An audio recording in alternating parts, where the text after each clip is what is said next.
Ladies and gentlemen, for many years, them folks have been all on jobs and everywhere trying to tell us they were passed over for a black man or a less qualified black person.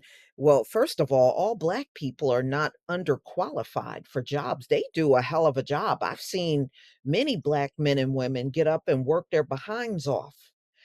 So, and some of these people that claim these things, they came to work and did very mediocre work. I'm just saying, y'all don't do immaculate work. Y'all do, many of you do very mediocre to barely standard work. So, anyway, let's get into this. So, this story, ladies and gentlemen, is really calling that I got passed over for a black guy.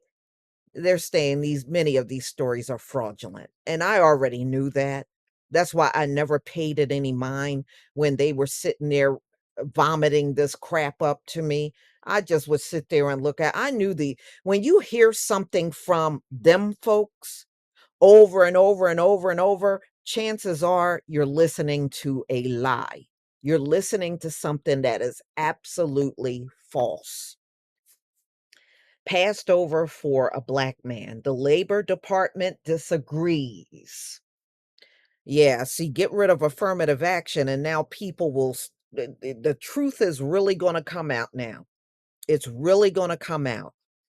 Casual assertion of racial bias against white men in hiring decisions aren't supported by the unemployment numbers. Yeah, so they're just babbling up a lie, and now they're admitting it. They wanted a person of color or its cousin. No one wants to hire a white guy right now. Since when? Since when? Y'all get jobs that you're not even qualified for. So, anyway, just rejoinders are casually asserting as often to be accepted facts these days. Being a white man, they claim, makes it harder to get hired, especially in elite positions. Maybe you just don't belong there. Maybe you don't get the elite positions because you really truly don't belong there. Since the Supreme Court curtailing the use of race in university admissions, corporate diversity, equity, and inclusion initiatives are being targeted as discriminatory. The labor market data, however, supports the opposite conclusion. White men have every advantage, just like we always knew. The easiest way to see this is in the unemployment numbers for white and black men across different levels of education. As a rule, unemployment falls as education levels rise. Last month, the jobless rate for workers who did not complete high school was 6%, but it was 2% of those with an advantage degree. All right.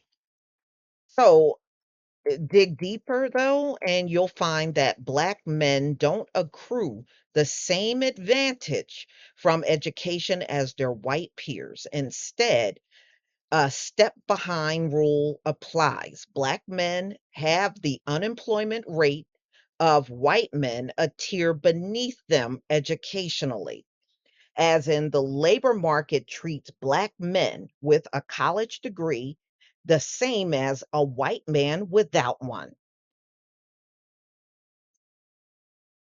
We know that. It's just like a black woman with a college education is treated like a white person that just achieved high school. We know y'all been doing this stuff out here. I mean, this is not shocking to anybody. Compare white men who didn't finish high school with black men who did. Through the 80s, white male high school dropouts had a lower unemployment rate than black men who finished high school.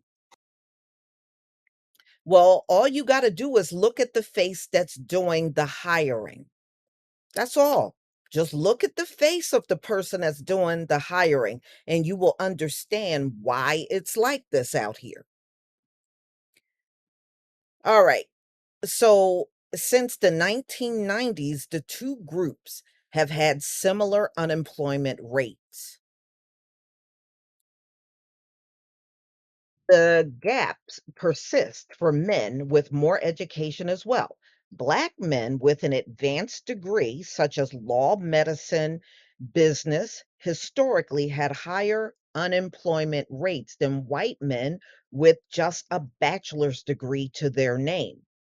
The difference has closed over the past 5 years, though that's hardly a victory considering Black men still have a much harder time finding jobs than their similar, highly educated white counterparts. For decades, economists have relied on an audit study to estimate racial discrimination in the labor market.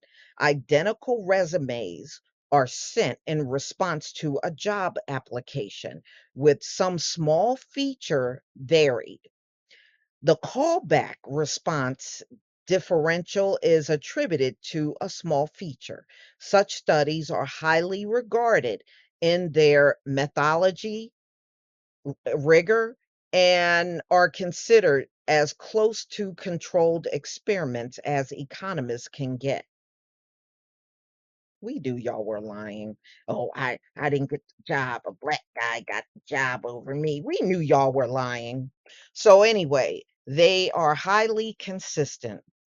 Looking back decades, it's been twice as hard to get a resume response if you are a black sounding person. They mean with those names Lakeisha, Jamal, or if you have a name that sounds what they call white, Emily, Gregory, then you will more than likely get a call back. Such discrimination is not limited to the bottom or top of the labor market either. Audit studies have concluded that among those with less education, white men with a criminal record are more likely to be called back for a job than a black man without one. So much for the black guy got the job over you. Y'all lie about every damn thing. So anyway, let's keep pressing on. At the same time, white graduates from flagship public schools are as likely to get a call back as black graduates from elite schools like Harvard or Stanford. So they can go to a mediocre public school and get a call back over a black man that went to Ivy League. So how is that black guy getting a job over you? Y'all such liars. Oh, y'all lie and lie and lie and then come back and tell more. So anyway, pandemic labor market upheaval and a sharpened focus on racial iniquities worked in 2020 in favor of white and black women applying for jobs as accountant. One recent study found, but even here, bias against Black men persists. So even during the pandemic, when Black men were applying for jobs, they were still showing all kinds of racial bias. And yes, the white men were getting the jobs. So Black men are discriminated against in hiring, and they have higher unemployment as a result. Labor economists predict these facts combine to produce occupational crowding, the sort of black workers into jobs they are overqualified for. Yeah, they love doing that too. They love doing that, especially, you know who gets hit with that? Black college students. When they first get out, what they do is they shut them out of the their profession that they went to school for, where white students can go right into what they went to school for. So if they went to school for accounting, they can dive right into an accounting job. They'll lock black students out. And while they're locked out, the white students are now gaining all kinds of experience. They've been doing that forever. So they'll give you a job that you're way overqualified for. They're willing to do that, but they're not going to give you the job that you went to school for. They've been notorious for doing that forever. And we know why. They're trying to put their people in there. So anyway, the sorting of black workers in jobs they are overqualified for and an underrepresentation in high wage occupations. Yeah, they give you low wage jobs and they refuse to put you in the profession so their people can gain all the experience while you're shut out. They've been doing that forever.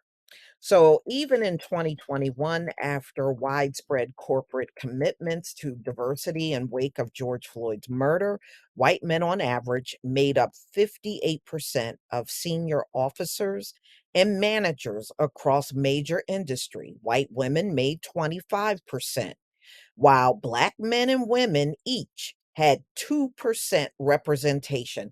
Okay, so with 2%, how does somebody take some damn job from you? Maybe you just suck at work. Maybe that's why you didn't get the job. So, anyway, higher unemployment, discrimination in hiring, underrepresentation in high paying jobs, all of these tribute to the pay gap that persists between white and black workers, which is a staggering 20% among college educated.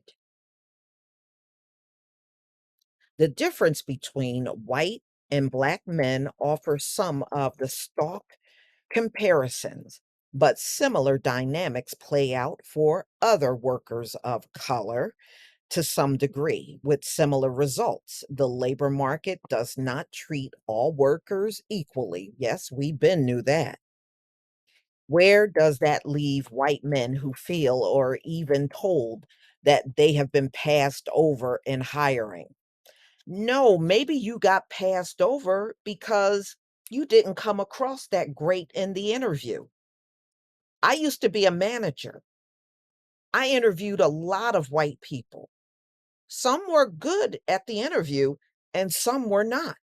They didn't come across good at all. Now, I'm just saying, I know it for a fact. I was a senior manager. So, anyway, moving on. Y'all don't all interview well. You may think you do, but you don't. All right. The labor market data offers cold comfort beyond that, meaning that the claim that white men are passed over for jobs with evidence for deep skepticism. They're saying the data they got don't support this garbage they've been running around and saying for decades. Oh, I got passed over for a black guy. Oh, a black person took I got they said the data does not support what they are saying. And if they were passed over, occupational crowding and persistent pay gaps serve as a reminder that the candidate of color may have been some combination of more qualified and lower paid. And that's the truth. Many of us walk in with more experience than these people that are whining.